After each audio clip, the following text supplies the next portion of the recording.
Tomo News mempersembahkan cerita hantu kehidupan nyata.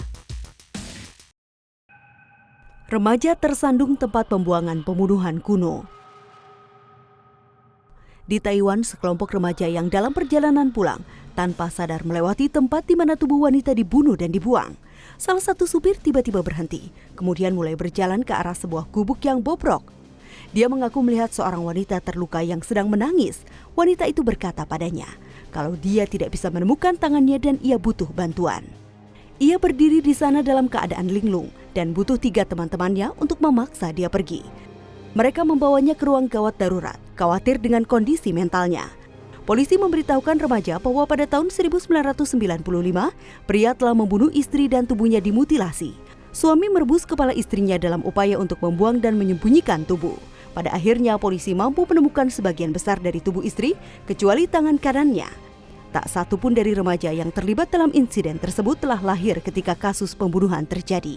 Menyeramkan? Video pengusiran setan untuk menyelamatkan anak laki-laki dari setan game online. Remaja laki-laki tak teridentifikasi, mari kita sebut saja Damien, oke? Ia adalah umat Kristen yang soleh, namun telah kecanduan game online. Tak mampu menendang kecanduannya sendiri, Damien pergi ke gereja dan berdoa kepada Tuhan untuk membantunya. Damien mengklaim bahwa suara berbicara kepadanya dan mengatakan kepadanya untuk mencari pengusir setan karena ia dirasuki oleh setan game online. Damien dan orang tuanya pergi ke pendeta setempat yang setuju untuk melakukan pengusiran setan. Seluruh pengusiran setan terekam di ponsel. Pendeta yang melakukan upacara menjelaskan bahwa pengusiran setan Damien adalah bukti bahwa video game itu jahat. Tetangga terkejut ketika mengetahui rumah berhantu yang terletak di Hualien, Taiwan, akhirnya dibeli. Cerita hantu mengatakan bahwa rumah dihantui oleh hantu dari 5 anak-anak yang dibunuh oleh orang tua mereka 9 tahun yang lalu. Keluarga Lin adalah pemilik asli rumah, tetapi setelah terjebak hutang, orang tua membunuh ke-5 anak-anak mereka, yang paling besar 18 tahun dan termuda hanya 8 tahun. Orang tua menempatkan 5 anak mereka di kamar mandi sebelum melakukan bunuh diri. Sejak itu, rumah hanya memiliki 4 penghuni. Seorang pria muda yang menyewa rumah mengklaim bahwa kamar mandi atas bau darah dan ia sering mendengar suara anak-anak di malam hari. Ia bertahan selama 2 minggu di rumah hantu sebelum pindah. Seorang ibu dan putri dewasanya juga pindah ke rumah, mengklaim bahwa mereka tidak percaya hantu, namun mereka pindah setelah 2 bulan. Penduduk lainnya adalah seorang pendeta Taoisme yang berkata ia akan tinggal di rumah selama 1 bulan, tetapi pindah keluar setelah hanya 7 hari. Rumah sudah kosong selama lebih dari 2 tahun, dan anehnya bahkan tidak ada serangga atau hewan kecil. Beberapa anjing liar kadang-kadang berlindung di bawah naungan rumah selama siang hari, tetapi tidak menghabiskan malam di sana. Media lokal tidak dapat memperoleh informasi tentang yang membeli rumah, tapi mereka tahu rumah itu dijual 40% dari harga awal. Ini sangat murah untuk rumah berhantu. Perusahaan telepon memberhentikan nomor telepon berhantu. Pada 8 November 2008, Nona Fang, usia 14 tahun, dan sekelompok teman-temannya bertemu dan pergi melakukan perjalanan wisata. Hari itu adalah hari yang sama saat Nona Fang bertemu dengan seorang pria yang diidentifikasi dengan nama Su. Su kemudian membawa gadis itu dari teman-temannya dan meyakinkan dia untuk kembali ke apartemennya bersamanya. Di sana ia membunuh siswa SMP di kamar mandi dan membuang tubuhnya. Dia juga menjual telepon genggamnya ke toko bekas, tetapi ringtone ponsel korbannya terus menghantuinya di mimpi buruknya. Su akhirnya ditangkap oleh polisi dan dijatuhi hukuman penjara. Tapi cerita tidak berakhir di sana. Orang yang membeli ponsel Nona Fang mengatakan sering menerima pesan teks kosong atau pesan suara dari penelpon tak dikenal. Akhirnya telepon itu dibawa sebagai barang bukti oleh polisi. Tapi hantu Nona Fang tampaknya menghantui nomor telepon lamanya. Individu yang mendapat nomor telepon Nona Fang masih tetap menerima pesan teks kosong aneh dari seorang penelpon yang tidak dikenal. Banyak pelanggan mengeluh tentang pesan teks hantu hingga membuat perusahaan telepon menghentikan nomor tersebut. Jun Liang Lin, umur 44 tahun, menewaskan 2 orang tahun lalu di rumah mereka atas sengketa keuangan. Salah satu paman korban diidentifikasi dengan nama Wang, meminjam uang dari Lin dan tak mau membayar hutangnya. Pada suatu malam berbadai, Lin masuk ke rumah pria itu dan melepaskan 3 tembakan sebelum melarikan diri. Lin lari ke jalanan setelah itu, tetapi mengatakan dia kabur dari hantu korban, bukannya kabur karena polisi. Dia mengatakan dia tidak bisa tidur tanpa mengambil pil tidur dan minuman-minuman keras karena hantu korban mengusiknya dalam tidurnya. Ketika polisi akhirnya menangkap Lin di Tainan, ia mengatakan kepada polisi bahwa dia tidak berusaha kabur dari mereka. Merekalah yang tidak bisa menangkapnya. Sekarang hantu dapat terus mengunjunginya di penjara karena dia tak akan bisa menggunakan obat dan minuman keras. Pembunuh dihantui oleh hati nuraninya atau oleh roh? Hukuman mati untuk Tuan Huang Wenjin berubah menjadi hukuman seumur hidup di penjara oleh Pengadilan Tinggi Taiwan. 2 tahun yang lalu, Mr. Huang membunuh selingkuhannya yang berumur 24 tahun dengan menguburnya secara hidup-hidup di pegunungan Taiwan. Korban Nyonya Chen sering mengunjungi peramal. Ia tidak tahu bahwa peramal yang biasa ia kunjungi adalah teman Mr. Huang dan bercerita tentang semuanya. Ketika Mr. Huang berusaha untuk putus dengannya, Nyonya Chen pergi ke peramal dan memutuskan dia akan memberitahu istri Mr. Huang. Ketika Mr. Huang mendengar tentang rencananya, Mr. Huang menaruh obat tidur pada minumannya dan kemudian menguburnya hidup-hidup. Tak lama kemudian, Mr. Huang masuk ke kantor polisi dan mengaku telah melakukan pembunuhan. Selama pengakuan, Mr. Huang mengatakan ia telah dihantui oleh hantu Nyonya Chen sejak kematiannya.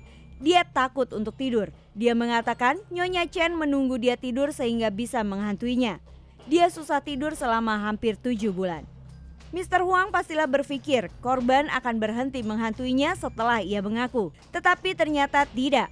Nah, karena sekarang Mr. Huang dihukum penjara seumur hidup, ia akan memiliki banyak malam panjang ke depannya. Video rumah berhantu muncul di Facebook, apakah itu asli atau palsu? Minggu lalu video hantu muncul di Facebook dan segera menjadi terkenal. Pria mengklaim dia menolong temannya pindah ke apartemen baru di Keelung, Taiwan Utara ketika mereka melihat benda tiba-tiba hilang dan pintu terbuka dan tertutup sendiri. Ia awalnya berkomentar bahwa itu mungkin hanya seseorang sedang mengerjai mereka. Tetapi kemudian ketika ia ke bawah sebuah ruang kosong, mereka mendengar wanita tertawa. Respon umum dari netizen Taiwan adalah, "Oh, menyeramkan," atau komentar negatif yang mengatakan itu palsu. Ya, beberapa hari kemudian, video tiba-tiba menghilang dari Facebook pria seperti hantu. Pria menggugat atas diskon rumah berhantu. Mr. Xu membeli sebuah kondominium di lantai 13 di sebuah apartemen kompleks di Taipei, Taiwan. Dan Mr. Li menyewa properti. Tapi kemudian, Mr. Li bunuh diri dengan melompat dari balkon apartemen. Mr. Xu seseorang yang percaya tahayul, jadi dia ingin menjual properti.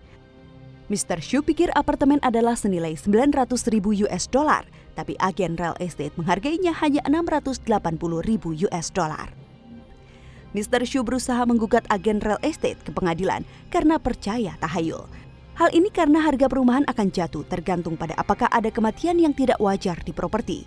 Kadang-kadang juga disebut sebagai diskon rumah berhantu, dan inilah mengapa properti di lantai 4 lebih murah daripada lantai lainnya. Hal ini karena huruf 4 dalam bahasa Cina disamakan dengan kata mati. Hakim memutuskan bahwa agen real estate dapat menghargai apartemen dengan harga yang ia rasa pas. Kelihatannya, Mr. Xu akan menjual properti dengan harga diskon atau mempertimbangkan untuk tinggal bersama dengan hantu mantan penyewanya. Atau mungkin dia seharusnya tidak membeli apartemen di lantai 13.